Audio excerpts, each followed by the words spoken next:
Nasasaksihan natin ang pag-turnover ng mga housing units sa 45 na pamilya na galing sa Estero de Pandacan. Yung paglipat na ito ay sa mga bahay dito sa Site 2 sa Kalawan ay binuo ng Habitat for Humanity. Nakita ko sa mga tao, super excited sila at saka super happy talaga sila sa bahay na napuntahan nila ngayon. Tuwan-tuwa naman kami nung makita namin kita nagsisigawan kami, dito tayo nakapunta. Maganda naman, nagustuhan namin. Compare doon sa may Estero, no? Mas presang hangin dito, mas less ang pollution.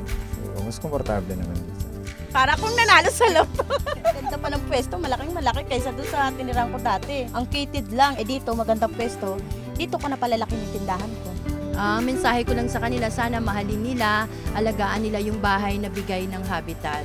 Nandito ang Habitat for Humanity at nandito pa rin ang ABS-CBN Foundation at yung iba pa naming mga implementing partners. Lahat kami ay tutulong sa inyong paglipat dito. With your help, the river will flow with life again.